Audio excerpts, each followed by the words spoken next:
જો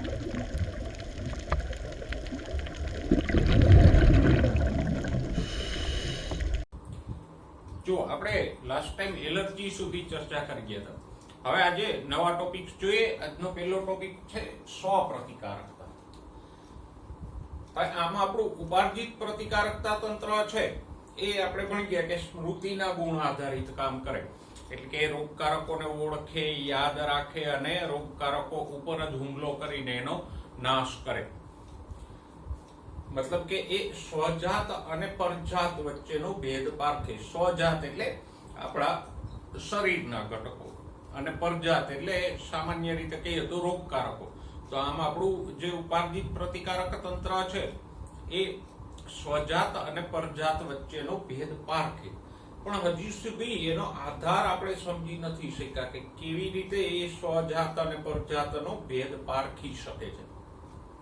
પણ એટલું ચોક્કસ કે સામાન્ય સંજોગોમાં પ્રતિકારક તંત્ર સ્વજાત એટલે શરીરના ઘટકો ઉપર હુમલો કરીને એને નુકસાન નથી પહોંચાડતું, પણ પરજાત ઉપર હુમલો કરી અને એને નુકસાન પહોંચાડે. પણ ઘણીવાર જનીનિક ખામીઓને કારણે કોઈક વ્યક્તિમાં રોગ પ્રતિકારક તંત્ર સ્વજાત ઉપર એટલે કે શરીરના ઘટકો ઉપર હુમલો કરી અને એને નુકસાન પહોંચાડે. તો એને શું કહેવાય? સ્વપ્રતિકારકતા. જોઈએ તો સ્વપ્રતિકારકતા એટલે શું થયું? તો કે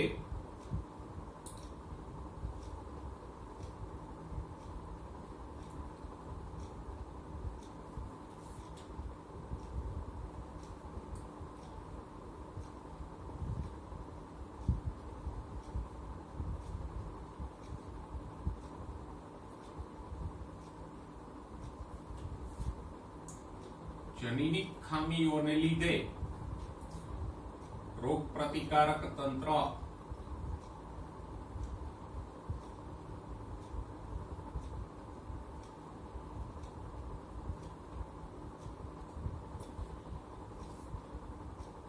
સ્વજાત એટલે શરીરના કોષો પર જ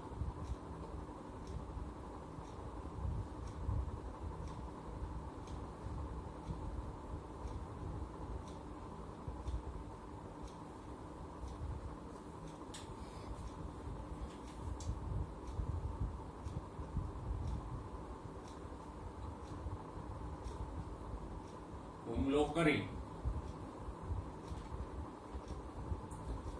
તેને નુકસાન પહોંચાડે.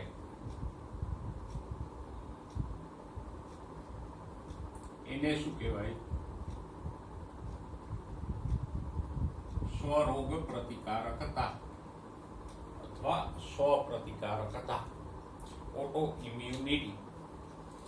હવે અહીંયા જે રોગો છે, જે કઈ તકલીફો ઊભી થાય એ તો રોગ પ્રતિકારક તંત્રના શરીરના કોષો ઉપરના હુમલાને કારણે જ ઊભી થાય. અને માટે જ હજુ સુધી એને અટકાવવા માટેની કોઈ દવાઓ કે આપણે શોધી શક્યા નથી. કારણ કે આ ખામી છે એક તો જનીનિક ખામીઓને લીધે થાય, અને એક્ઝેક્ટ કયા પ્રકારની જનીનિક ખામીઓને લીધે થાય એ પણ હજી નથી સમજી શકાણું. કારણ કે બેઝિક જે વસ્તુ છે કે આપણું પ્રતિકારક તંત્ર કેવી રીતે સ્વજાત અને પરજાત વચ્ચેનો ભેદ પારખે છે એ જ હજુ સુધી નથી સમજી શકાણું. અને એટલે જો કે આ બાબત છે એને બે ઉપસિદ્ધાંતોથી સમજી શકાય. નંબર 1 કે ઉચ્ચ કક્ષાના પૃષ્ઠવંશીઓમાં પરજાત અણુઓ અને સ્વજાત અણુઓને પ્રતિકારક તંત્ર અલગ પાડી શકે. અને આપણું પ્રતિરક્ષા વિજ્ઞાન એટલે રોગ પ્રતિકારકતા સંબંધિત જે કઈ જાણકારી છે એ આ પાયા ઉપર જ ચાલે છે. જેમ કે રસીકરણ હોય તો એ આ પાયા ઉપર જ ચાલે છે. આપણે નિષ્ક્રિય કે નબળા રોગકારકોને શરીરમાં દાખલ કરીને એન્ટીબોડી ઉત્પન્ન કરાવી દઈએ તો એ શેના કારણે કરી શકીએ? તો કે પ્રતિકારક તંત્ર રોગકારકો એટલે પરજાત અને પારખીને એની વિરુદ્ધ એન્ટીબોડી ઉત્પન્ન કરે છે. તો એ બેઝ ઉપર જ જે કઈ પ્રતિરક્ષા વિજ્ઞાન કે રોગ પ્રતિકારકતા વિજ્ઞાન છે એ કામ કરે છે. પણ નંબર 2 જો ઉચ્ચ કક્ષાના પૃષ્ઠવંશીઓમાં કે મનુષ્યમાં કેટલીક જનીનિક ખામીઓને કારણે પ્રતિકારક તંત્ર ઘણીવાર સ્વજાત ઉપર જ હુમલો કરીને એને નુકસાન પહોંચાડે અને શરીરમાં ખામીઓ કે રોગો ઉત્પન્ન કરે તો એને કહેશું આપણે સ્વપ્રતિરક્ષા કે સ્વપ્રતિકારકતા. આવા રોગો કયા છે જે સ્વપ્રતિરક્ષાથી થાય? તો કે એનું ઉદાહરણ છે સંધિવા, પછી બીજું એક ઉદાહરણ છે મલ્ટીપલ સ્ક્લેરોસિસ,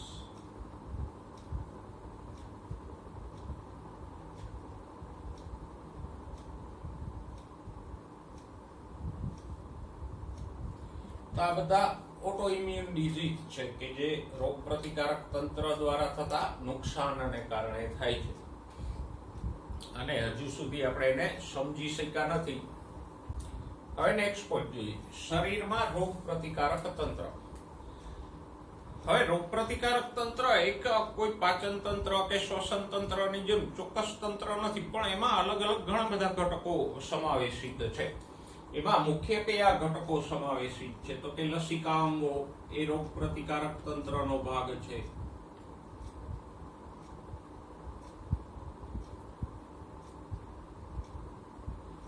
પછી પેશીઓ,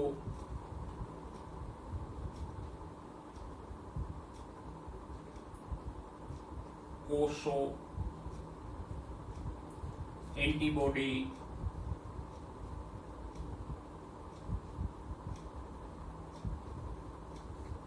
આ બધાનો સમાવેશ થાય. જો લસિકાંગોની ચર્ચા હમણાં આપણે કરીએ કે જેની અંદર લસિકા કોષો રહેલા હોય ને, લસિકા કોષો રોગ પ્રતિકારકતામાં ભાગ ભજવે. શરીરમાં જુદી જુદી જગ્યાએ આવા લસિકા અંગો આવેલા હોય. પછી વિવિધ પેશીઓ, દાખલા તરીકે ત્વચા જેવી અધિચ્છદ પેશીઓ પણ આપણે ભણી ગયા કે શરીરમાં રોગકારકોને પ્રવેશતા રોકે છે. તો ત્વચા પણ રોગ પ્રતિકારકતામાં ભાગ ભજવતી પેશી છે, અધિચ્છદ પેશી. પછી કોષો, શ્વેત કણો, મેક્રોફેજ, એ બધા પણ રોગ પ્રતિકારકતામાં ભાગ ભજવે છે. પછી એન્ટીબોડી કે ઇન્ટરફેરોન જેવા દ્રાવ્ય અણુઓ કે જે રોગ પ્રતિકારકતામાં ભાગ ભજવે છે. તો આમ રોગ પ્રતિકારક તંત્ર એક એવું તંત્ર નથી કે જેને આપણે આકૃતિ દોરીને બતાવી શકીએ, કારણ કે શરીરમાં અલગ અલગ ભાગોમાં લસિકાંગો, પેશીઓ, કોષો, અણુઓ એ બધા પથરાયેલા હોય અને એના દ્વારા પ્રતિકારકતા થાય. તો આમ રોગ પ્રતિકારક તંત્રમાં લસિકા અંગો, પેશીઓ એટલે કે ત્વચા જેવી પેશીઓ, કોષો એટલે શ્વેત કણો જેવા કોષો અને એન્ટીબોડી કે ઇન્ટરફેરોન, ઇન્ટરલ્યુકિન જેવા અણુઓનો સમાવેશ થાય. આ બધાનો લગભગ આપણે આ ચેપ્ટરમાં અભ્યાસ કરી ગયા છીએ. હવે આપણું પ્રતિકારક તંત્ર આપણે હમણાં જ વાત કરી કે વિશિષ્ટ છે, જે એન્ટીજન એટલે પરજાતને ઓળખે અને એની ઉપર જ એ હુમલો કરે. અને એન્ટીજન પ્રત્યે જે સામાન્ય રીતે પ્રતિચાર કે પ્રતિક્રિયા આપે. સામાન્ય માણસમાં એ સ્વજાત ઉપર હુમલો કરતું નથી. એ ઉપરાંત પણ આપણે એ પણ ભણ્યા કે આપણું રોગ પ્રતિકારક તંત્ર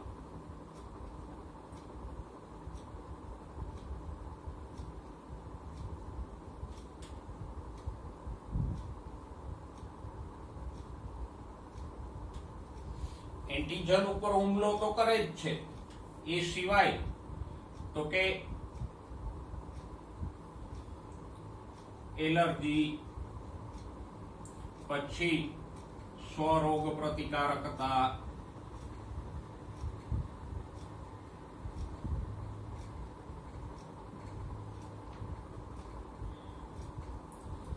અને અંગ પ્રત્યારોપણમાં પણ ભાગ ભજવે છે. અંગ પ્રત્યારોપણમાં આપણે ભણી ગયા સેલ મેડિટેટેડ ઇમ્યુનિટીમાં ભાગ ભજવે.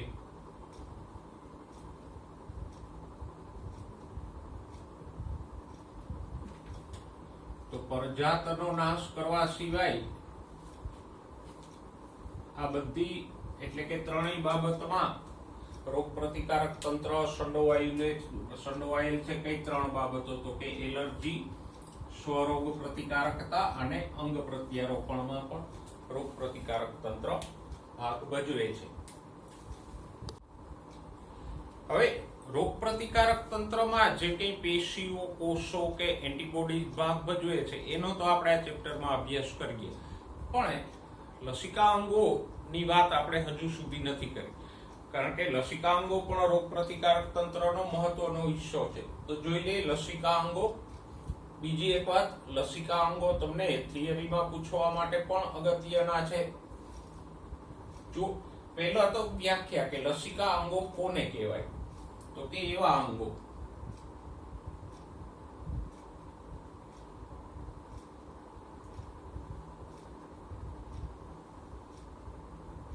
જેમાં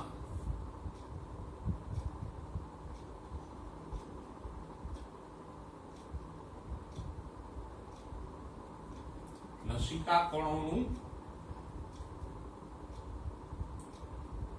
સર્જન, પરિપક્વન કે વિભેદીકરણ થાય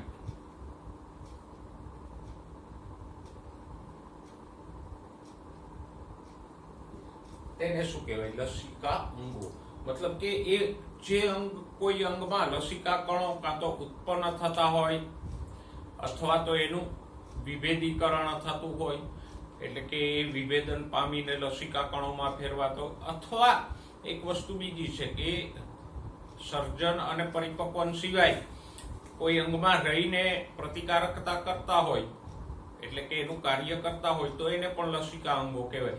ભલે કોઈ એ અંગમાં લસિકા કણોનું સર્જન કે પરિપક્વન ન થતું હોય, પણ ત્યાં લસિકા કણો રહેતા હોય અને રોગ પ્રતિકારકતામાં ભાગ ભજવતા હોય, તો એને પણ લસિકા અંગ કહેવાય. તો આમ જે અંગોમાં લસિકા કણોનું સર્જન, પરિપક્વન, વિભેદીકરણ થતું હોય અથવા તો જેમાં લસિકા કણો પરમેનન્ટ રહેતા હોય, એ બધા અંગોને શું કહેવાય? લસિકા અંગો. હવે શરીરમાં ઘણા બધા લસિકા અંગો છે, તો આપણે એના બે ભાગો પાડી શકીએ. નંબર 1,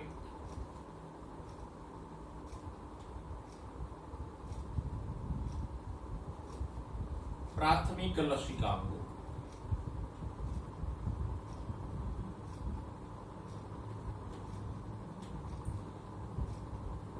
અને નંબર 2,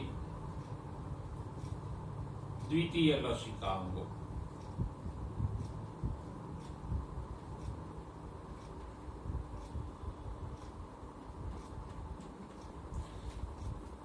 પહેલું તો પ્રાથમિક લસિકા અંગો કોને કહેવાય?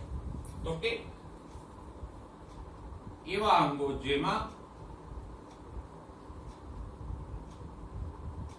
લસિકા કણોનું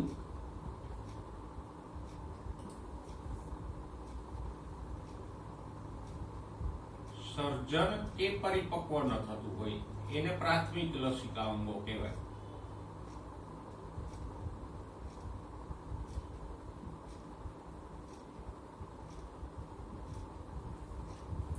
બરાબર. જ્યારે દ્વિતીય લસિકા અંગો એવા છે કે જેમાં આ પરિપક્વન પામેલા લસિકા કણો ત્યાં ફક્ત રહે છે, ત્યાં એનું નિર્માણ કે પરિપક્વન થતું નથી.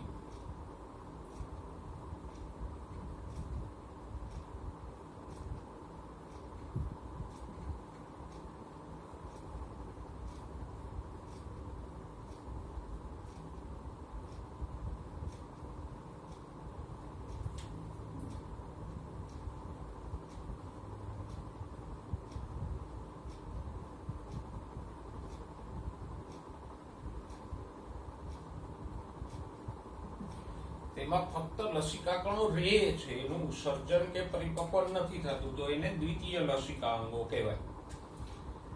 પ્રાથમિક લસિકા અંગો બે છે. એક છે અસ્થિમજ્જા.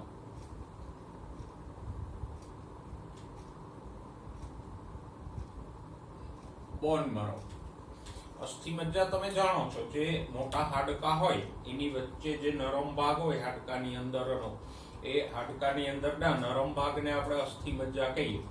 અને રક્તકણો સહિતના બધા જ રુધિર કોષો, પછી શ્વેત કણો હોય કે રુધિર કણિકાઓ હોય, બધા ક્યાં ઉત્પન્ન થશે? અસ્થિમજ્જામાં જ ઉત્પન્ન થશે. અને લસિકા કણો એક પ્રકારના શ્વેત કણ જ છે, તો એ પણ અસ્થિમજ્જામાં જ ઉત્પન્ન થાય. અને એટલે જ અસ્થિમજ્જાને મુખ્ય લસિકા અંગ કહેવાય, કારણ કે બધા લસિકા કણો ઉત્પન્ન ક્યાં થાય? અસ્થિમજ્જામાં જ.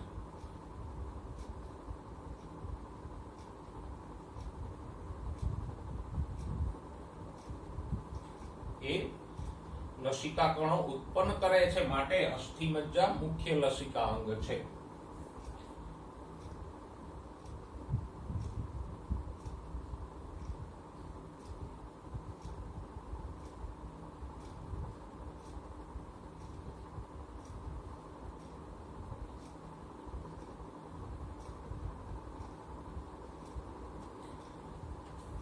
બધા લસિકા કણો એમાં જ ઉત્પન્ન થશે. તમામ લસિકા અંગોમાં મુખ્ય કોણ છે? અસ્થિમજ્જા. એ ના હોય તો બાકી બધા નકામા થઈ જાય. પછી બીજું છે થાઇમસ. પ્રાથમિક લસિકા અંગોમાં બીજું છે થાઇમસ. થાઇમસ છે અહીંયા આવેલી એક દ્વિખંડીય ગ્રંથિ હોય, ઉરસના ભાગે આવેલી, જેને આપણે 11મા ધોરણના 22મા ચેપ્ટરમાં ભણી ગયા, અંતઃસ્ત્રાવી તંત્રમાં. થાઇમોસિન નામના અંતઃસ્ત્રાવનો સ્ત્રાવ કરે, જે લસિકા કણોના પરિપક્વનમાં ભાગ ભજવે. એટલે ઘણા બધા લસિકા કણો એવા હોય કે જે અસ્થિમજ્જામાં ઉત્પન્ન થાય અને પછી ત્યાંથી થાઇમસમાં જતા રહે, અને થાઇમસમાં જઈને એનું પરિપક્વન થાય. એટલે થાઇમસ છે એ લસિકા કણો ઉત્પન્ન નથી કરતી, પણ ઘણા લસિકા કણો એમાં પરિપક્વન પામશે. તો થાઇમસ છાતીના ભાગે આવેલ દ્વિખંડીય રચના છે. અને થાઇમસની બીજી વિશેષતા પણ આપણે જાણીએ છીએ કે થાઇમસ બાળપણમાં વધારે સક્રિય હોય અને થાઇમોસિનનો સ્ત્રાવ વધારે કરે. જેમ જેમ ઉંમર વધતી જાય એમ થાઇમસ ચરબીયુક્ત અને નિષ્ક્રિય થતી જાય. એટલે જ ઉંમર વધવા સાથે રોગ પ્રતિકારકતામાં પણ ઘટાડો થતો હોય છે. આમ થાઇમસ ઉરસના ભાગે આવેલી દ્વિખંડીય રચના છે, અને એમાં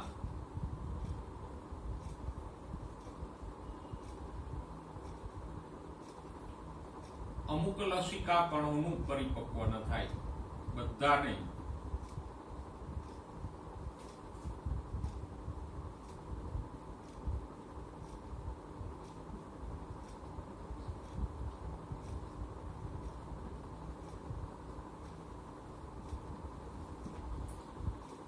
અને થાઇમસમાં પરિપક્વન પામતા લસિકા કણોને કહેવાય ટી લસિકા કણો.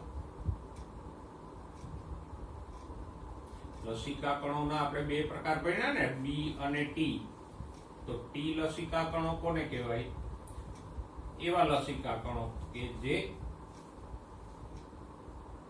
અસ્થિમજ્જામાં ઉત્પન્ન થયા હોય પણ થાઇમસમાં જઈને પરિપક્વન કે વિભેદન પામ્યા હોય, તો એને થાઇમસ ઉપરથી ટી લસિકા કણો કહેવાય. હવે જે લસિકા કણો અસ્થિમજ્જામાં પરિપક્વન પામે એને બી લસિકા કણો કહેવાય.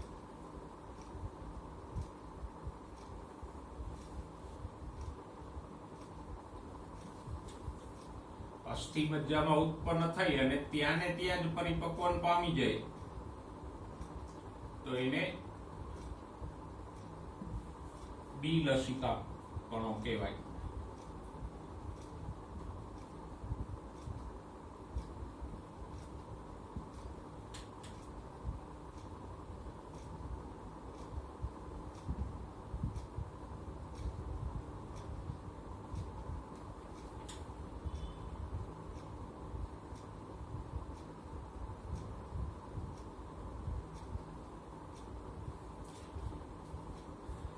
અને જો અસ્થિમજ્જામાં ઉત્પન્ન થઈને પછી થાઇમસમાં જઈને પરિપક્વન પામે તો ટી લસિકા કોષો.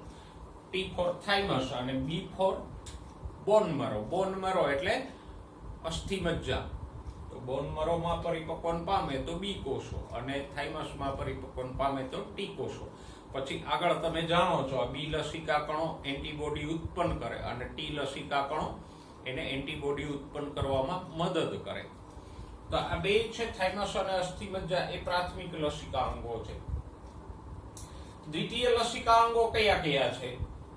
તો કે દ્વિતીય લસિકા અંગો એવા છે કે જેમાં ફક્ત લસિકા કણો રે, બરાબર. તો એમાં એક કોણ છે તો કે બરોળો.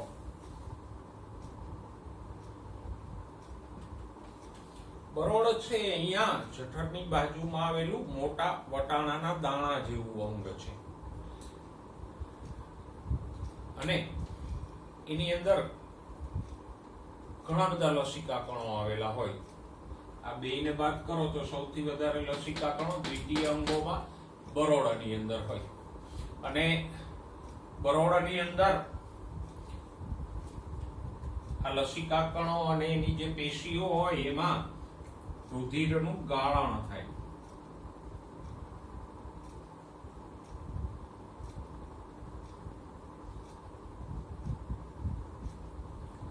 જેથી રુધિરમાં કોઈ નુકસાનકારક ઘટકો હોય તો એનો નાશ થઈ જાય. બરાબર. એ ઉપરાંત રક્તકણોનો સંગ્રહ પણ થાય.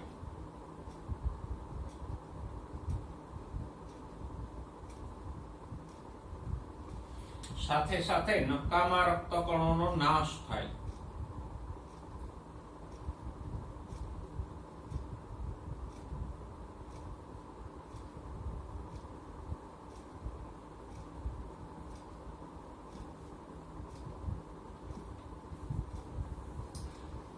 આમ બરોળ છે એ રુધિરનું ગાળણ કરે એટલે કે રુધિરમાં આવેલા કોઈ એન્ટીજન્સ હોય તો એમાં રહેલા લસિકા કણો એનો નાશ કરે. સાથે સાથે વધારાના રક્તકણોનો સંગ્રહ કરે અને નકામા રક્તકણોનો નાશ કરે. એટલે જ આપણે બરોળને રક્તકણોનું સ્મશાન કે કબ્રસ્તાન પણ કહી ગયા ભૂતકાળમાં.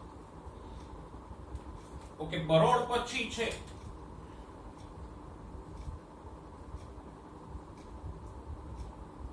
કાકડા. દ્વિતીય લસિકા અંગમાં એના પછીનું હોય તો કયું છે? કાકડાઓ. કાકડા ટોન્સિલ્સ અહીંયા મુખ ગુહામાં આવેલા હોય એ આપણે જાણીએ છીએ અને એમાં પણ ઘણા બધા લસિકા કણો હોય કે જે મુખમાંથી પ્રવેશતા રોગકારકોને રોકે. અને એટલે જ જુઓ, જ્યારે શરદી કે એવો ચેપ વધારે હોય તો આ કાકડા ઉપર સોજો આવી જાય. સોજો એટલે આવે કે ચેપ વધારે હોય તો કાકડાઓ ફૂલે અને પ્રતિકારકતા વધારે એટલે આપણે કાકડા ઉપર સોજો અનુભવીએ. પછી ત્રીજું છે લસિકા ગાંઠો. આખા શરીરમાં ફેલાયેલી હોય.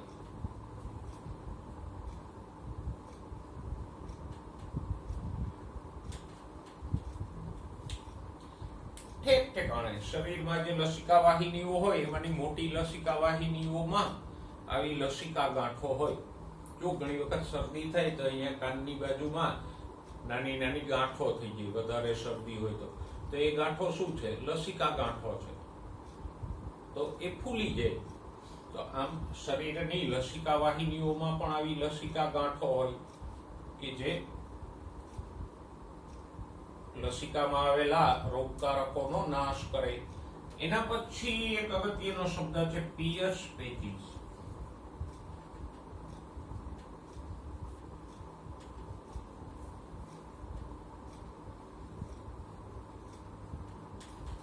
એ નાના આંતરડામાં આવેલા હોય. પિયર્સ પેચીસ ક્યાં હોય?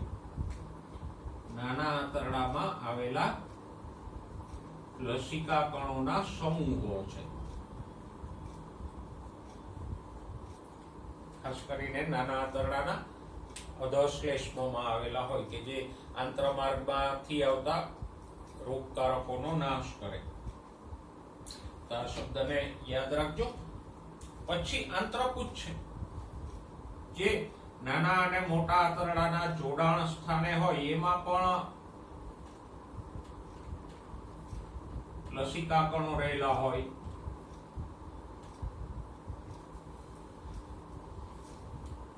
અને એક છે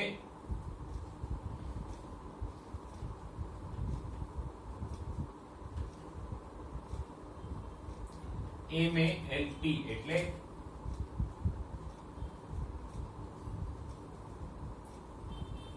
મ્યુકોસલ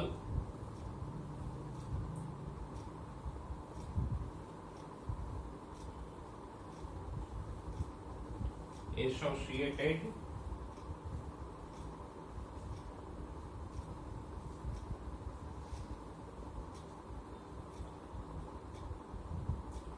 lymphoid tissue.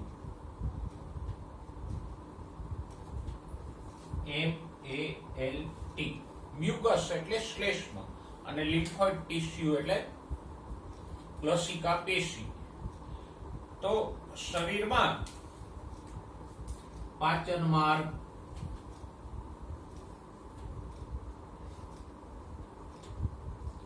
પછી શ્વાસ માર્ગ, મૂત્રજનન માર્ગ,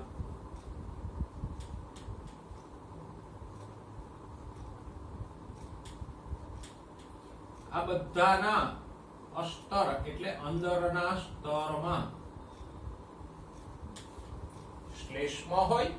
દાખલા તરીકે જુઓ, અહીંયા આપણે શ્વાસ માર્ગમાં જોઈ શકીએ કે શ્લેષ્મ તો હોય જ, સાથે સાથે લસિકા પેશી પણ હોય. એટલે મ્યુકસ એટલે શ્લેષ્મ સાથે સંકળાયેલી લસિકા પેશી.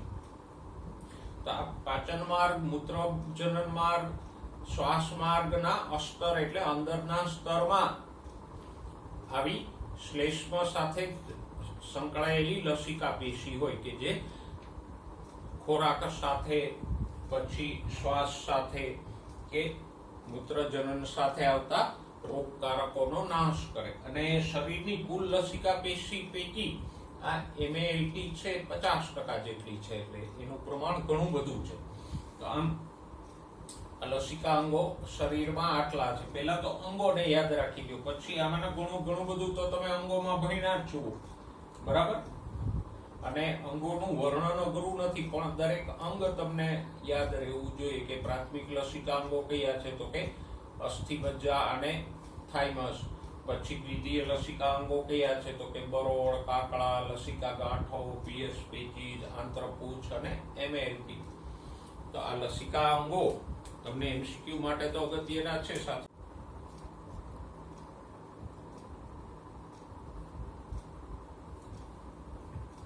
હવે બે ગંભીર રોગોની ચર્ચા કરીએ. એમાંનો પહેલો છે એઇડ્સ. એઇડ્સ નું ફૂલ ફોર્મ છે એક્વાયર્ડ ઇમ્યુનોડેફિશિયન્સી સિન્ડ્રોમ. ઇમ્યુનોડેફિશિયન્સી, ઇમ્યુનો એટલે રોગ પ્રતિકારકતા અને ડેફિશિયન્સી એટલે ઉણપ, સિન્ડ્રોમ એટલે લક્ષણોનો સમૂહ. તો એઇડ્સ છે એ રોગ પ્રતિકારકતાની ખામી એમાં ઉત્પન્ન થાય, એટલે આપણે શબ્દ વાપરો ઇમ્યુનોડેફિશિયન્સી. તો આમ એઇડ્સમાં રોગ પ્રતિકારકતાની ઉણપ સર્જાય. હવે એઇડ્સ કોઈ જન્મજાત રોગ નથી, પણ એ ચેપી ખરો.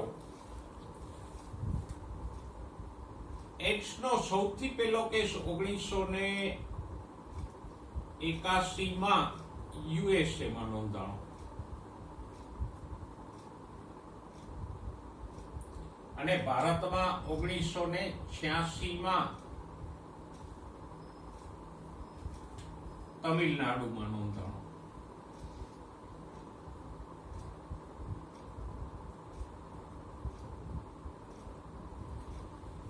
એટલે લગભગ 40 વર્ષ પહેલા એઇડ્સનો સૌથી પ્રથમ કેસ બહાર આવ્યો અને આજે 25 મિલિયન એટલે કે 2.5 કરોડ જેટલા લોકો દુનિયામાં એઇડ્સથી મૃત્યુ પામ્યા છે. એના કરતા પણ વધારે. એટલે એઇડ્સ એમ એ દ્રષ્ટિએ જુઓ તો એક ગંભીર રોગ છે.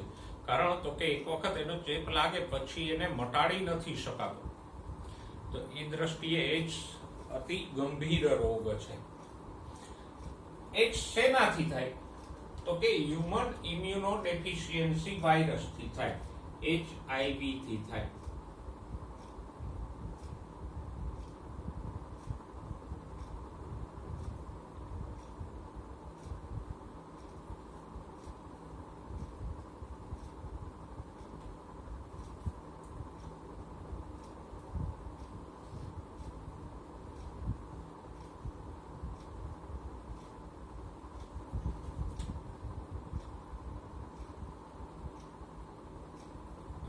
HIV એટલે હ્યુમન ઇમ્યુનોડેફિશિયન્સી વાયરસ,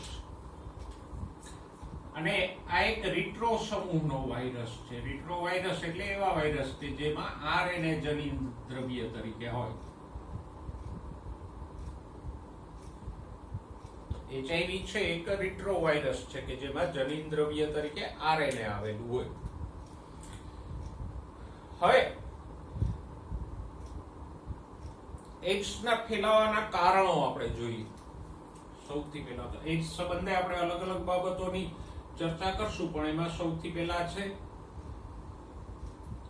એઇડ્સ ફેલાવાના કારણો.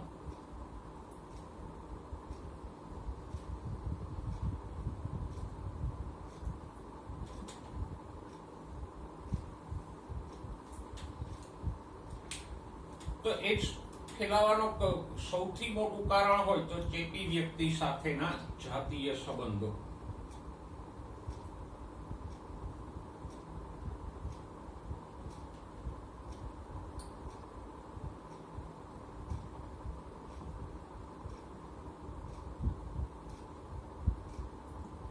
કોઈ એઇડ્સગ્રસ્ત વ્યક્તિ હોય એની સાથે બીજો વ્યક્તિ જાતીય સંબંધ બાંધે તો એને એઇડ્સ થઈ શકે. પછી એઇડ્સ નું બીજું કારણ હોય તો રુધિર અને એની નિપજોનો ઉપયોગ, એટલે કે ચેપગ્રસ્ત વ્યક્તિનું રુધિર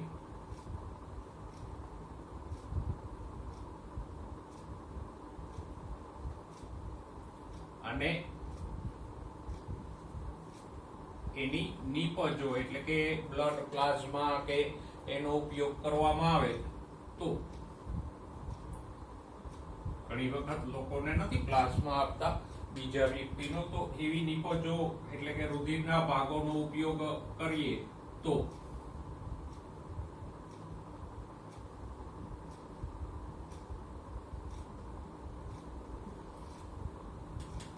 ઓકે.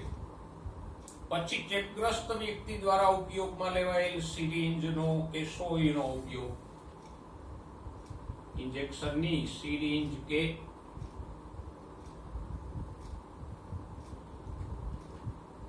સોયનો ઉપયોગ કરીએ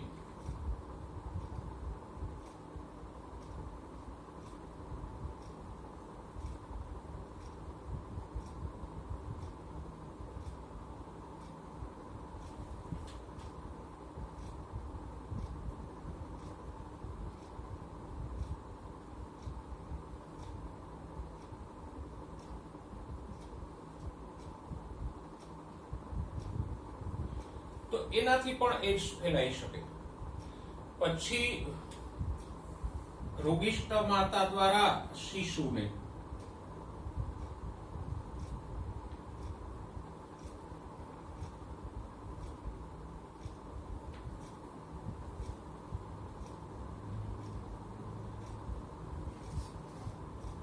જરાયુ મારફતે એઇડ્સનો ચેપ લાગી શકે.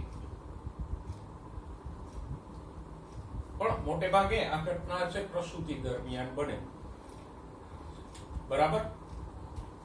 તો મુખ્ય આ 4 કારણો દ્વારા એઇડ્સ ફેલાઈ શકે. કયા તો કે ચેપી વ્યક્તિ સાથેના જાતીય સંબંધોથી, ચેપી વ્યક્તિનું રુધિર બીજા વ્યક્તિને આપવાથી કે રુધિરના કોઈ પ્લાઝમા વગેરે નિપજો આપવાથી, પછી ચેપગ્રસ્ત વ્યક્તિ દ્વારા ઉપયોગમાં લેવાયેલ સોય, સિરિંજ અથવા ઓપરેશનના સાધનો બીજા વ્યક્તિ ઉપર વાપરવામાં આવે તો, અને રોગિષ્ટ માતા દ્વારા ગર્ભસ્થ શિશુને ચેપ લાગી શકે. હવે અહીંયા ચેપ લાગવાની સંભાવના વધારે કોને છે? તો કે એવા વ્યક્તિઓ કે જે અનેક લોકો સાથે અસુરક્ષિત જાતીય સંબંધો ધરાવતા હોય એને ચેપ લાગવાની સંભાવના વધારે. પછી તો કે જે લોકો નશો કરતા હોય, ઘણા બધા નશાકારક દ્રવ્યો એવા છે કે એ લોકો ઇન્જેક્શન દ્વારા સીધા જ શરીરમાં ઇન્જેક્ટ કરતા હોય, તો એવા નશેડી વ્યક્તિઓ છે એ બધા સમૂહમાં એક જ ઇન્જેક્શનનો ઉપયોગ કરતા હોય અને વારંવાર કરતા હોય, તો એમાંનો કોઈ એક જ ચેપી હોય તો એ ઇન્જેક્શન દ્વારા બીજાને ચેપ લગાડી શકે. તો આમ જે લોકો અનેક લોકો સાથે જાતીય સંબંધો ધરાવતા હોય, નશાકારક દ્રવ્યોનો આમ સોય દ્વારા ઉપયોગ કરતા હોય, તો એવા લોકોને ચેપ લાગવાની સંભાવના વધારે રહી. પછી જે લોકોને વારંવાર રુધિરાધાનની એટલે કે બ્લડ આપવાની જરૂર પડતી હોય, ખાસ કરીને વ્યક્તિને થેલેસેમિયા કે સિકલ સેલ એનેમિયા જેવી કોઈ ખામીઓ હોય તો એને વારંવાર રુધિર આપવું પડે. પછી લ્યુકેમિયા એટલે કે બ્લડ કેન્સર હોય તો એવી વ્યક્તિને પણ વારંવાર રુધિર આપવું પડે. તો આવી વ્યક્તિઓ કે જેને કોઈક રોગ કે ખામીને કારણે વારંવાર રુધિર આપવું પડતું હોય તો એમાં ક્યાંક ચેપી વ્યક્તિનું રુધિર આવી જાય, જો યોગ્ય રીતે રુધિરનું પરીક્ષણ કર્યા વગર આપી દેવામાં આવે તો એવી સંભાવના રહે. અને ભૂતકાળમાં એવા કિસ્સાઓ બનેલા જ છે કે થેલેસેમિયા ગ્રસ્ત ઘણા બાળકોને કોઈ HIV ગ્રસ્ત વ્યક્તિનું રુધિર આપી દેવામાં આવ્યું અને ઘણા બધા બાળકોને HIV નો ચેપ લાગી ગયો. તો આમ આવા બધા લોકો, કયા લોકો, તો કે 3 કન્ડિશનના લોકો છે એને AIDS નો ચેપ લાગવાની સંભાવના વધે. કયા? એક તો જે અનેક લોકો સાથે જાતીય સંબંધો ધરાવતા હોય, બીજા જે ઇન્જેક્શન દ્વારા નશાકારક પદાર્થોનું સેવન કરતા હોય, અને ત્રીજા જેને વારંવાર રુધિર આપવાની જરૂરિયાત રહેતી હોય, જેમ કે થેલેસેમિયા ગ્રસ્ત કે લ્યુકેમિયા કે સિકલ સેલ એનેમિયા ગ્રસ્ત લોકો. તો આવા બધામાં AIDS નો ફેલાવો વધે. પણ હા, AIDS માટે એક ખાસ વસ્તુ કે અજાણતાથી નથી ફેલાતો. એ ભૌતિક સંપર્કથી કે સ્પર્શથી નથી ફેલાતો.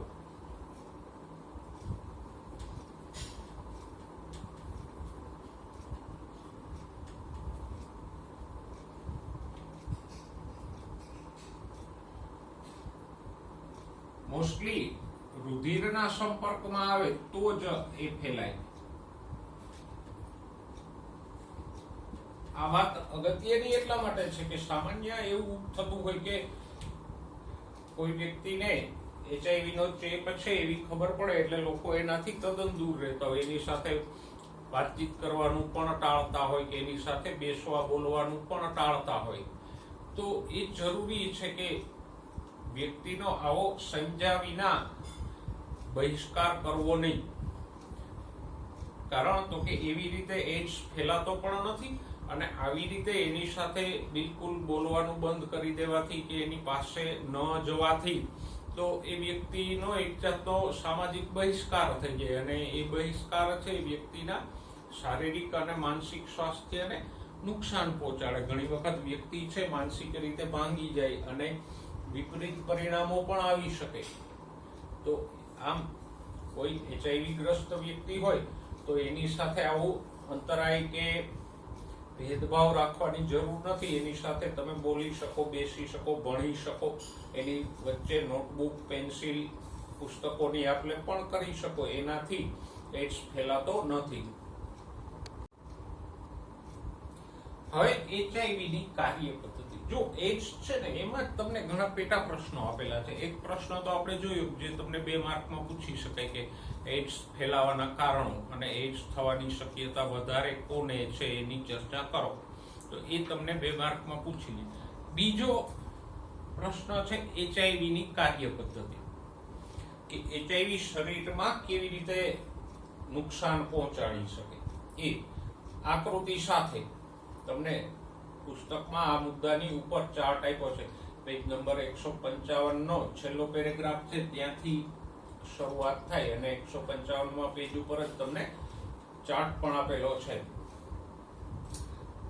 તો HIV સૌથી પહેલા ક્યાં પ્રવેશે? તો કે વાયરસ સૌથી પહેલા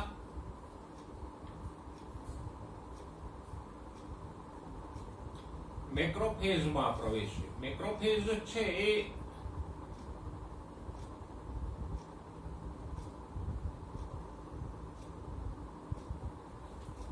એક બૃહદ, મેક્રો એટલે બૃહદ, મોટા.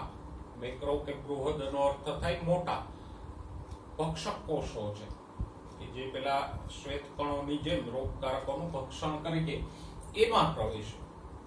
બરાબર? અને ત્યાં એ જો આકૃતિમાં પણ આપણને આપેલું છે કે આ એક મેક્રોફેજ છે, કોષ, પ્રાણી કોષ એટલે મેક્રોફેજ છે. આ એનું જનીન દ્રવ્ય છે, DNA, અને આ છે HIV. તો સૌથી પહેલા HIV છે મેક્રોફેજમાં પોતાનું RNA દાખલ કરે, કારણ કે એચઆઈવી માં તો જનીન દ્રવ્ય તરીકે આરએનએ હોય. પછી એ આરએનએ છે એ રિવર્સ ટ્રાન્સક્રિપ્ટેજ ઉત્સેચકની મદદથી ડીએનએ માં ફેરવાય. અહીંયા ઉત્સેચક કયો ભાગ લેશે? રિવર્સ ટ્રાન્સક્રિપ્ટેજ. એ આપણે આગળ છઠ્ઠા ચેપ્ટરમાં આપેલું છે. તો પેલા એચઆઈવી પોતાનું આરએનએ આ મેક્રોફેજમાં દાખલ કરે અને પછી એ આરએનએ કયા ઉત્સેચકની મદદથી? રિવર્સ ટ્રાન્સક્રિપ્ટેજ ઉત્સેચકની મદદથી ડીએનએ માં ફેરવાઈ જાય. પછી આ ડીએનએ મેક્રોફેજના જીનોમ એટલે મેક્રોફેજના ડીએનએ નો ઉપયોગ કરી અને પોતાના જેવા ઘણા બધા ડીએનએ બનાવે અને પછી એ ડીએનએ માંથી આરએનએ બની જાય. એટલે વાયરસના ઘણા બધા આરએનએ બની જાય, કારણ કે મેક્રોફેજમાં તો ઘણું બધું ડીએનએ હોય અને વાયરસનું આરએનએ તો નાનકડું હોય. એટલે આ ડીએનએ માંથી તો વાયરસના અનેક આરએનએ ના ટુકડા બની જશે અને પછી દરેક આરએનએ ટુકડાની ફરતે પ્રોટીન બની જાય. એટલે દરેક ટુકડામાંથી નવો વાયરસ બની જશે. તો આમ પેલા મેક્રોફેજનો ઉપયોગ કરી અને એચઆઈવી પોતાની સંખ્યા વધારે, પછી આ કોષ મેક્રોફેજનો નાશ કરીને બહાર આવે અને બીજા કોષોને ચેપ લગાડે. તો આમ મેક્રોફેજ છે એ એચઆઈવી ના કારખાના તરીકે વર્તે. એટલે કે મેક્રોફેજ દ્વારા શરીરમાં નવા નવા કોષો ઉત્પન્ન થાય. તો એચઆઈવી ના કારખાના તરીકે કયા કોષો વર્તે છે? મેક્રોફેજ, કે જે બૃહદ કોષો તરીકે ઓળખાય અને એ ભક્ષક કોષો છે. પછી તો કે બીજા સ્ટેપમાં એ ટી લસિકા કોષોમાં પ્રવેશે. આમ મેક્રોફેજમાં સંખ્યા વધાર્યા પછી એ ટી લસિકા કોષો કે ટીએચ કોષોમાં પ્રવેશે.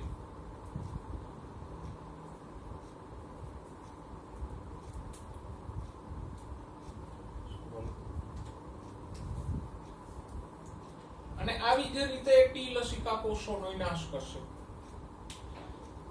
તો આમ મેક્રોફેજનો નાશ થાય પછી ટી લસિકા કોષોનો નાશ થવા માંડે. એટલે ધીરે ધીરે કરતા વ્યક્તિની રોગ પ્રતિકારકતા ખતમ થતી જાય, કારણ કે મેક્રોફેજ છે એ પણ રોગ પ્રતિકારકતાનો હિસ્સો છે અને લસિકા કોષો તો રોગ પ્રતિકારકતાનો હિસ્સો છે. તો આ બંને કોષોનો નાશ થવાથી ધીમે ધીમે ટી લસિકા કોષો અને મેક્રોફેજની સંખ્યા ઘટે અને વ્યક્તિની રોગ પ્રતિકારકતા નષ્ટ થતી જાય. હવે રોગ પ્રતિકારકતા નષ્ટ થાય એટલે વ્યક્તિને બીજા બધા ચેપો લાગવા માંડે. દાખલા તરીકે જો માઇકોબેક્ટેરિયમ,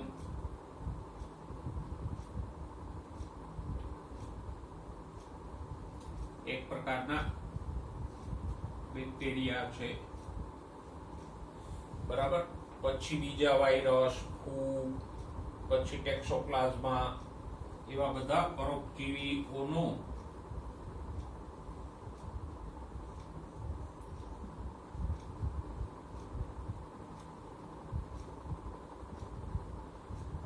ચેપ લાગવા માંડે, કારણ કે પ્રતિકારકતા જ નાશ પામી ગઈ તો ચેપ સહેલાઈથી લાગશે.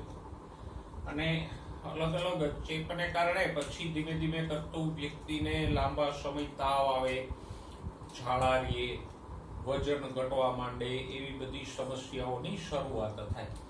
અને ઓવરઓલ આપણે કહી શકીએ કે એચઆઈવી થી કોઈ વ્યક્તિ ન મરે, પણ એચઆઈવી ને કારણે જે રોગ પ્રતિકારકતા ઘટી જાય એને કારણે દર્દીને બીજા બધા પ્રકારના ચેપ લાગવા માંડે અને એને કારણે સરવાળે એનું શરીર ધીમે કરતા ઘસાતું જાય. તો આ એચઆઈવી ની કાર્ય પદ્ધતિની આપણે વાત કરી કે જે આમ જુઓ તો એકદમ સહેલી છે. ઓકે, એ જ પેરેગ્રાફમાં જોઈ લે એચઆઈવી નું નિદાન કેવી રીતે થાય. તો કે એચઆઈવી નું નિદાન કરવા માટે એલિઝા કસોટી થાય.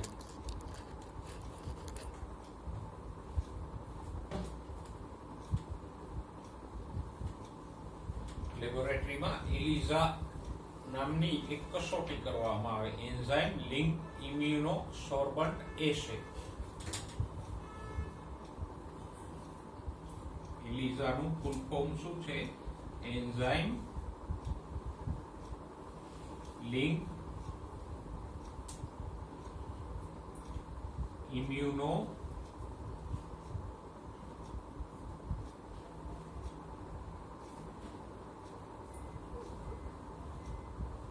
સોર્બન્ટ એસિડ. એલિઝા ફૂલ ફોર્મ યાદ રાખજો એલિઝાનું. બરાબર. તો આપણે એચ સંબંધે બીજો મુદ્દો જોયો. એડ્સ માં પહેલો મુદ્દો આપણે જોયો એડ્સ ફેલાવાના કારણો. બીજા મુદ્દામાં આપણે જોયું એચઆઈવી ની કાર્ય પદ્ધતિ. બંને થિયરી માટે અને એમસીક્યુ માટે અગત્યના છે. હવે એડ્સ ને અટકાવવાના ઉપાયો. એડ્સ માટે સાવધાની એ જ શ્રેષ્ઠ વિકલ્પ છે, કારણ કે એક વખત એડ્સ નો ચેપ લાગે કોઈ વ્યક્તિને પછી એને મટાડી ના શકાય. એટલા માટે આપણે કહી શકીએ કે prevention is better than cure. એટલે કે રોગ લાગુ પડે પછી એની સારવાર કરવી એના કરતા પ્રિવેન્શન એટલે રોગ થતો અટકાવવો એ જ શ્રેષ્ઠ વિકલ્પ છે. અને એડ્સ માટે તો કોઈ ક્યોર એટલે કે સારવાર છે જ નહીં. હવે એડ્સ સભાન વર્તન પદ્ધતિથી ફેલાય. એડ્સ માટે એક મહત્વનું હોય તો એ સભાન વર્તનથી ફેલાય.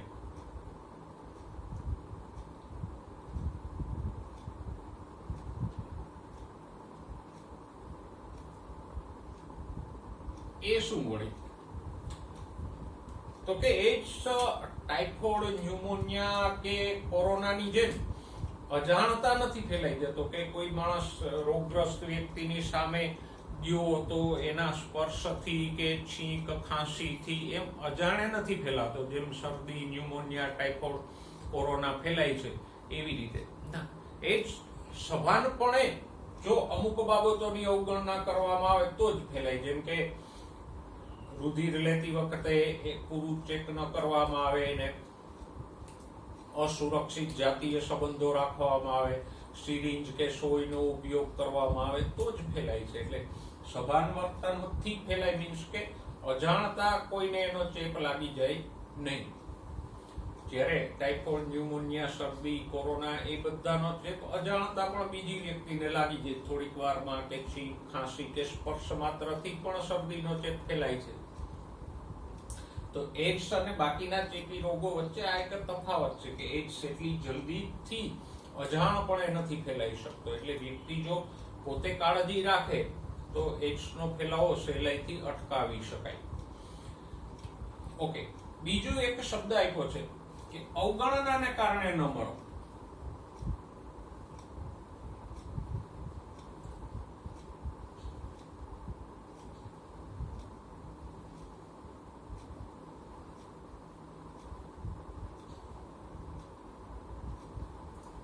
એટલે કે એડ્સનો ફેલાવો થવાના જે કારણો છે અને એડ્સને ફેલાતો અટકાવવા માટેની જે કાળજીઓ છે એની અવગણના ન કરો. જેમ કે અજાણી વ્યક્તિ સાથે જાતીય સંબંધો ન બાંધો, અજાણી વ્યક્તિ સાથેના જાતીય સંબંધોમાં નિરોધનો ઉપયોગ કરો, સિરિંજ કે સોય હંમેશા ડિસ્પોઝેબલ વાપરો, રુધિર લેવાની જરૂર પડે તો માન્ય લેબોરેટરીમાંથી અને કાળજીપૂર્વક ચેક કરેલું રુધિર જ લ્યો. તો આવી બધી બાબતોની કાળજી રાખો તો એડ્સ ફેલાતો રોકી શકાય. જો આવી બધી બાબતોની અવગણના કરો તો પછી એડ્સનો શિકાર બનવાના ચાન્સીસ વધી જાય. તો જે કંઈ બાબતો છે એડ્સથી બચવા માટેની એની અવગણના કરી અને મરો નહીં. જેમ કે કોરોના જેવી મહામારીમાં થાય છે એમ કે એનાથી બચવા માટેની જે કંઈ બાબતો છે એની ઘણા બધા લોકો અવગણના કરતા હોય છે. માસ્ક પહેરવું, હાથ ધોવા, સોશિયલ ડિસ્ટન્સ રાખવું, એ બધી બાબતોની અવગણના કરી અને ઘણા બધા લોકો રોગનો શિકાર બનતા હોય છે. તો એવું ના કરો. પછી એમાં ત્રીજી એક મહત્વની બાબત હોય તો ભારતમાં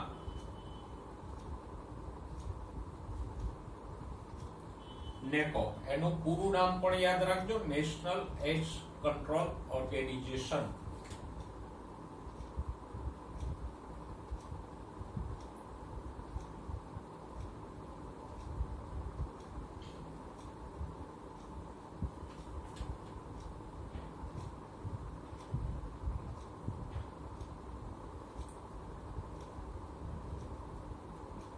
એ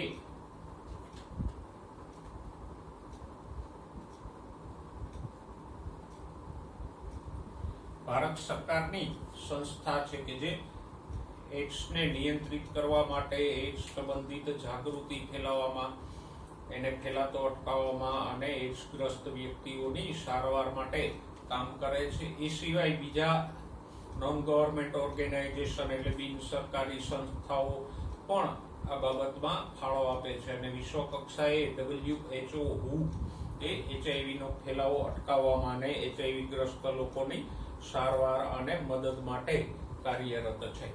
પણ એડ્સને અટકાવવા માટે એ જ ઉપાયો મહત્વના છે જે એડ્સના ફેલાવાના કારણો છે. જેમ કે એડ્સના ફેલાવાના કારણોમાં આપણે પેલું કારણ જોયું હતું, અસુરક્ષિત જાતીય સંબંધ. તો એને ટાળવો, એને માટે જ સરકાર છે ઘણી જગ્યાએ નિરોધનું મફત વિતરણ પણ કરે છે, કારણ કે નિરોધના ઉપયોગથી એડ્સના ફેલાવાને અટકાવી શકાય. પછી રુધિરદાન વખતે બરાબર તપાસીને રુધિરદાન કરવું. પછી ડિસ્પોઝેબલ સોય કે સિરિંજનો ઉપયોગ કરવો, એ પણ સારી કંપનીનો જ. એના સિવાય તો કે નશાકારક પદાર્થોની ટેવ હોય તો એને ટાળવી, જેથી કરીને એના ઇન્જેક્શનથી એડ્સને અટકાવી શકાય. એ ઉપરાંત એડ્સગ્રસ્ત માતા હોય તો પ્રસૂતિ સમયે નિષ્ણાંત ડોક્ટરોની સલાહ અને સારવાર લેવાથી બાળકને એડ્સનો ચેપ થતો અટકાવી શકાય. તો જે એડ્સ ફેલાવાના કારણો છે એને ટાળીએ તો એમાં જ એડ્સને અટકાવવાના ઉપાયો પણ સમાયેલા છે. એટલે તમારે અલગથી યાદ રાખવાની કે ફોલો કરવાની જરૂર નથી. ફેલાવાના કારણો છે એને તમે અટકાવવાના કારણોમાં સમાવેશિત કરી શકો. બીજી એક વસ્તુ એડ્સ સંબંધે એ મહત્વની છે, હમણાં આપણે વાત કરીએ એમ કે એડ્સગ્રસ્ત વ્યક્તિ હોય તો એને પોતે પણ આ વસ્તુને છુપાવવી ના જોઈએ, જેથી કરીને બીજાને એનો ચેપ ન લાગે. અને બીજી વાત કે છુપાવવાને બદલે સમયસર અને યોગ્ય સારવાર લે તો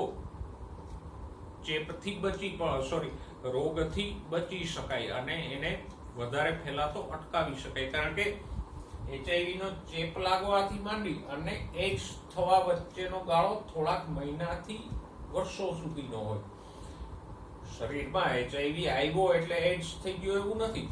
એ HIV ની અસરથી જે લક્ષણો અને તકલીફો ઊભી થાય, રોગ પ્રતિકારકતા ઘટે, ત્યારે એડ્સ થયો કહેવાય. એટલે સામાન્ય એવું બનતું હોય કે વ્યક્તિના શરીરમાં HIV પ્રવેશે, ચેપ લાગે, પછી એને એડ્સ થતા તો થોડાક મહિનાથી લઈ અને 5 કે 10 વર્ષો પણ લાગી જતા હોય. તો આ ગાળા દરમિયાન જ જો એનું નિદાન થઈ જાય, સારવાર શરૂ થઈ જાય, તો વ્યક્તિને ઓછી તકલીફો થાય અને એ લાંબો સમય જીવી પણ શકે.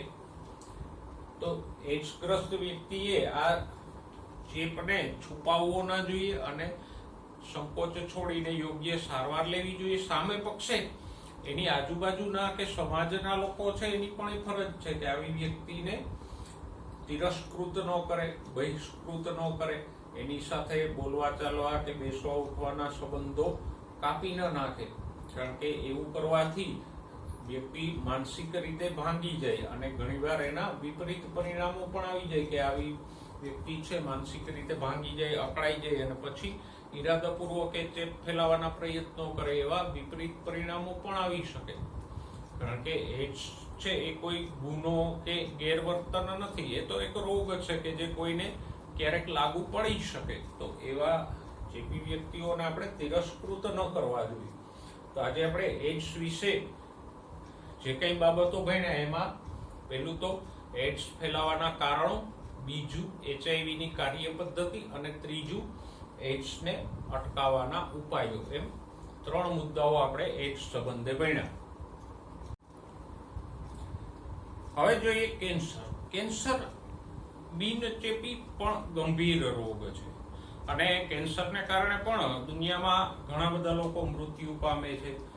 કેન્સરની સારવાર પણ એકદમ મોંઘી અને જટિલ છે.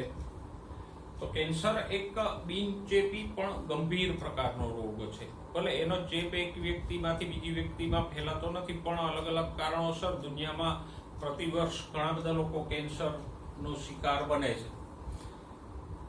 હવે કેન્સર શા માટે થાય છે અને કેવી રીતે થાય છે એ આજે પણ એક ગહન સંશોધનનો વિષય છે અને વિજ્ઞાન રોજે રોજ એમાં આગળ વધતું જાય છે.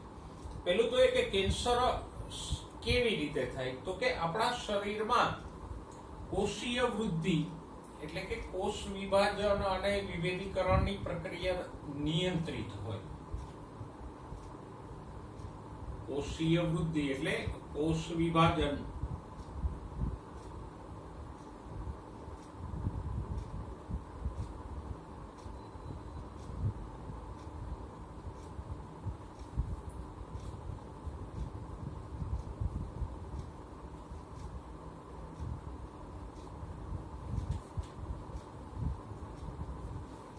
એ નિયંત્રિત પ્રક્રિયા છે. નિયંત્રિત એટલા માટે કે શરીરમાં કોષો જરૂરિયાત અનુસાર જ વિભાજન પામે છે, સતતપણે વિભાજન નથી પામ્યા કરતા. કોઈ અંગ છે, દાખલા તરીકે આંગળી છે, તો આની આટલી વૃદ્ધિ થઈ ગઈ, પછી એમાં કોષ વિભાજન અટકી જશે. હા, કોઈ કોષો નુકસાનને કારણે નાશ પામે તો નવા કોષો એટલા જ ઉત્પન્ન થશે, પણ આ આંગળી છે સતતપણે મોટી મોટી નથી થતી જતી. આંગળી ક્યારેય થાંભલો નથી બનતી. એનું કારણ તો કે કોષ વિભાજન નિયંત્રિત છે. દરેક અંગમાં અમુક પદ સુધી અમુક હદ સુધી જ વિભાજનથી નવા કોષો ઉત્પન્ન થાય છે. સતતપણે નવા નવા કોષો ઉત્પન્ન થયા નથી કરતા. રક્તકણો જુઓ, સતત નવા ઉત્પન્ન થતા રહીએ, પણ કેટલા, તો કે જેટલા પ્રમાણમાં રક્તકણોનો નાશ થાય એટલા જ પ્રમાણમાં શરીરમાં નવા રક્તકણો વિભાજનથી ઉત્પન્ન થાય, વધારે ઉત્પન્ન નથી થતા. તો આમ કોષીય વૃદ્ધિ ને કોષ વિભેદીકરણ છે એ શરીરમાં નિયંત્રિત હોય. બીજું તો કે કોષો સંપર્ક નિષેધ દર્શાવે.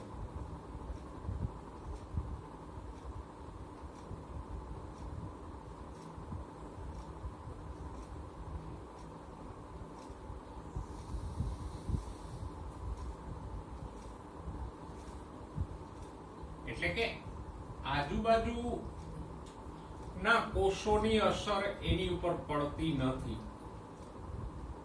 એક પેશી હોય તો એના કોષોની અસર બાજુની પેશીને પડતી નથી, એમાં એ કોષો સંકળાતા નથી.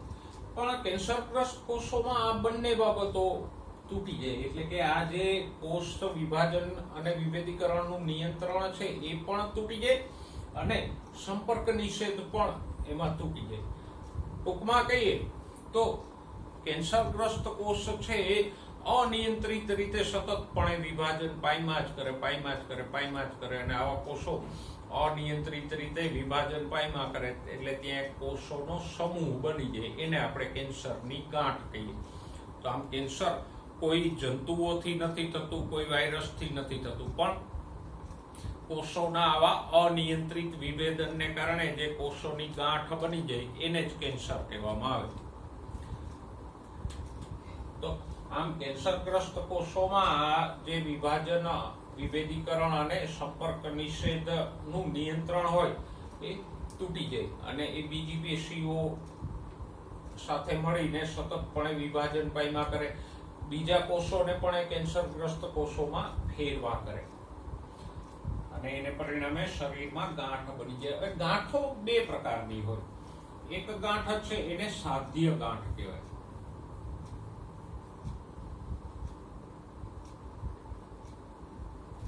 અને બીજા પ્રકારની ગાંઠ છે એ અસાધ્ય ગાંઠ.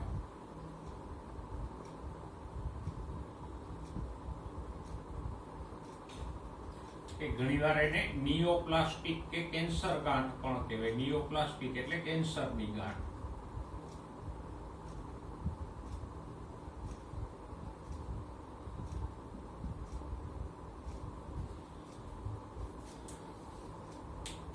સાધ્ય ગાંઠ એટલે સામાન્ય ગાંઠ કે જે એક ભાગ પૂરતી સીમિત હોય, એનું કદ પણ નાનું હોય, બરાબર, એ એના મૂળ સ્થાને જ રહે, એ ક્યાંય ફેલાતી નથી.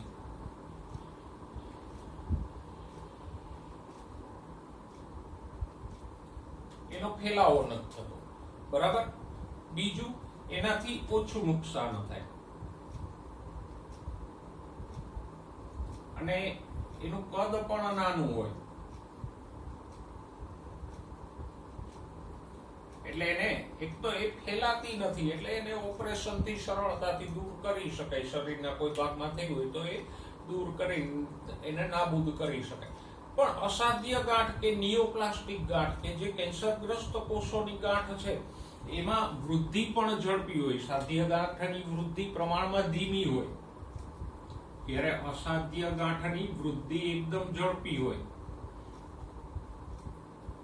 કારણ કે એમાં કોષો સતતપણે કોષ વિભાજન પામ્યા કરતા હોય, એટલે એની વૃદ્ધિ પણ ઝડપી હોય. પછી એ તો આજુબાજુના કોષોને નુકસાન પહોંચાડે, પેશીઓને નુકસાન પહોંચાડે.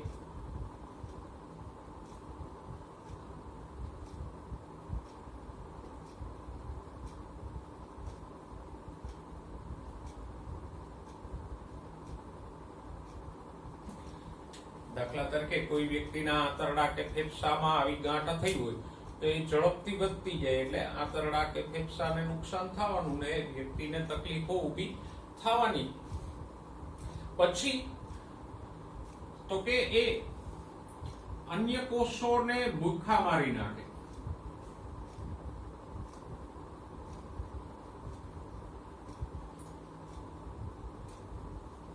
આજુબાજુના કોષોને મારી નાખે. ભૂખા કેવી રીતે? તો કે જે કઈ પોષક દ્રવ્યો, ઓક્સિજન વગેરે આવે એ આ ગાંઠના કોષો ગ્રહણ કરી લે અને બધું વાપરી નાખે. તો આજુબાજુની પેશીના જે કોષો છે એ પોષક દ્રવ્યો અને ઓક્સિજનના અભાવે મરી જાય. તો એમ આજુબાજુના કોષોને પણ એ નુકસાન પહોંચાડે. આ ગાંઠ એવું નુકસાન કરતી નથી. અને બીજું તો કે અન્ય ભાગોમાં ફેલાય પણ ખરી.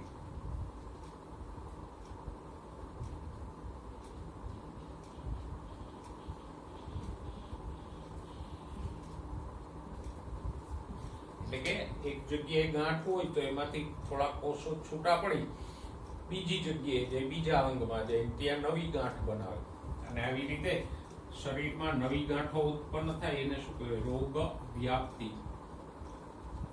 એટલે કે વ્યાપ્તિ એટલે ફેલાવો, રોગનો ફેલાવો. તો આમ કેન્સર ગાંઠ છે એ આમ શરીરના બીજા અંગોમાં પણ ફેલાય. તો જે નિયોપ્લાસ્ટિક કે કેન્સરની ગાંઠ છે એ ઝડપથી વૃદ્ધિ પામે, બીજી પેશીને નુકસાન કરે, બીજા કોષોના પોષક દ્રવ્યો ગ્રહણ કરીને બીજા કોષોને મારી નાખે અને શરીરના બીજા અંગોમાં પણ એ ફેલાય, એટલે કે રોગ વ્યાપ્તિ પણ થાય. તો આ રીતે કેન્સર છે એ આવી અનિયંત્રિત કોષ વિભાજનને કારણે બનતી ગાંઠ છે.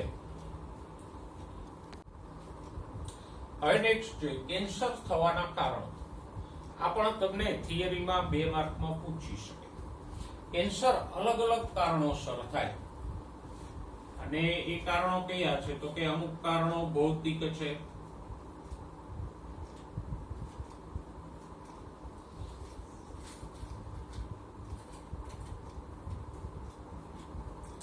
પછી બીજા અમુક રાસાયણિક કારણો છે,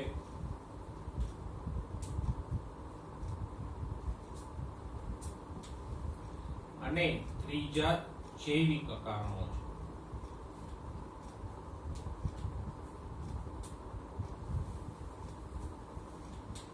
ભૌતિક કારણો કયા છે કેન્સર થવાના? તો કે ટૂંકી તરંગ લંબાઈના વિકિરણો.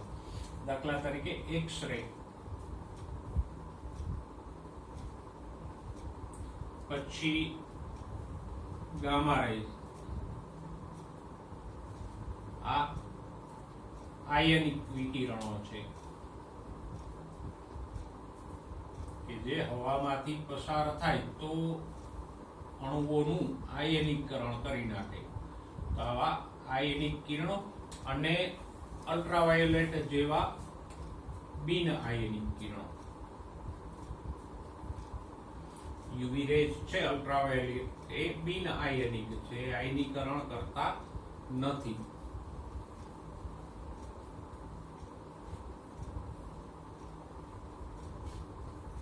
તો એક્સ-રે કે ગામા રેઝ જેવા આયનિક વિકિરણો અને અલ્ટ્રાવાયોલેટ જેવા બિન આયનિક વિકિરણોના સંપર્કમાં વ્યક્તિ વારંવાર આવે તો એના કોષોના ડીએનએ ને નુકસાન થાય અને એ કોષો છે કેન્સરગ્રસ્ત કોષોમાં પરિવર્તિત થઈ શકે. એટલે જેવા એક્સરે ટેકનિશિયનો કે લેબ ટેકનિશિયનો હોય એ પ્રોટેક્ટિવ ગેજેટ પહેરી અને દર્દીનો એક્સરે કે એમઆરઆઈ કરતા હોય છે કે સીટી સ્કેન કરતા હોય છે. રાસાયણિક કારણો તો કે તમાકુના ધુમાડામાં રહેલા દ્રવ્યો,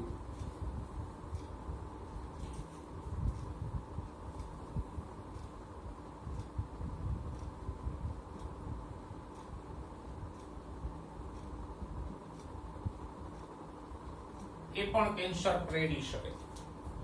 અને જૈવિક કારણોમાં બે છે. જૈવિક કારણોમાં એક તો છે ઓન્કોજેનિક વાયરસ.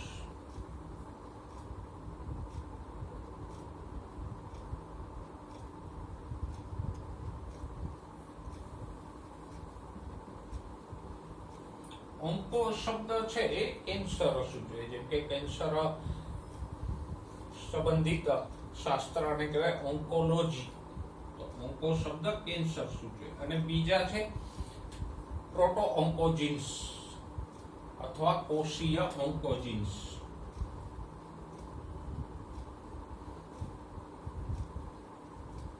આ બંને જૈવિક કારણો છે. ઓન્કોજેનિક વાયરસ તો નામ પ્રમાણે જ કેન્સર પ્રેરતો વાયરસ છે કે જે સામાન્ય કોષોને કેન્સરગ્રસ્ત કોષોમાં ફેરવી નાખે. અને એમાં જે જનીન છે એને કહેવાય વાયરલ ઓન્કોજીન.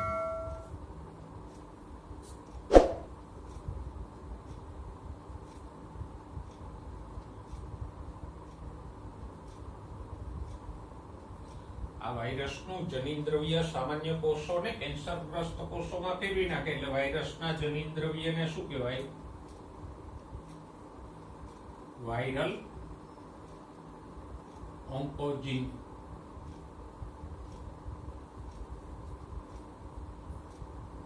તો વાયરલ ઓન્કોજીન એટલે તો કે આ ઓન્કોજેનિક વાયરસનું જનીન દ્રવ્ય કે જે યજમાન કોષમાં દાખલ થઈને એને કેન્સરગ્રસ્ત કોષમાં પરિવર્તિત કરી નાખે. બીજા છે પ્રોટો ઓન્કોજીન્સ કે કોષીય ઓન્કોજીન્સ. એ શું છે? તો કે મનુષ્યના કોષોમાં જ આવેલા જનીનો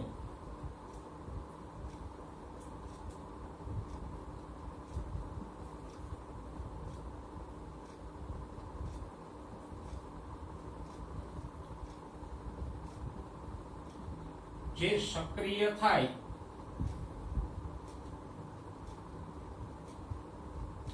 તો કોષ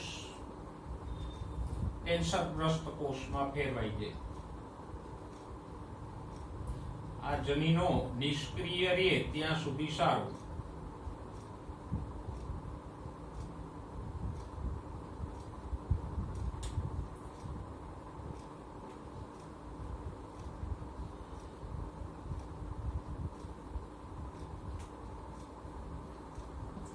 એટલે પ્રોટો ઓન્કોજીન્સ કે કોષીય ઓન્કોજીન્સ એવા કેન્સર પ્રેરક જનીનો છે કે જે મનુષ્યના કોષોમાં જ હોય પણ નિષ્ક્રિય હોય. હવે કોઈ કારણસર આ એક્સરે, ગામા રેઝ કે તમાકુના ધુમાડા કે બીજા કોઈ રસાયણોથી આ ઓન્કોજીન્સ સક્રિય થઈ જાય તો એ કોષ અનિયંત્રિત વિભાજન પામવા માંડે ને કેન્સરગ્રસ્ત કોષમાં ફેરવાઈ જાય. આધુનિક મેડિકલ સાયન્સ કોષમાં લગભગ આવા 20 જેટલા જનીનોને ઓળખી ચૂક્યું છે જે પ્રોટો ઓન્કોજીન્સ કે કોષીય ઓન્કોજીન્સ તરીકે વર્તે છે. અને એ 20 પૈકી જો કોઈ સક્રિય થઈ જાય તો કેન્સર થવાની સંભાવના વધી જાય. તો આમ કેન્સર ભૌતિક કારણો, રાસાયણિક કારણો અને જૈવિક કારણોસર થઈ શકે એની ચર્ચા આપણે કરી.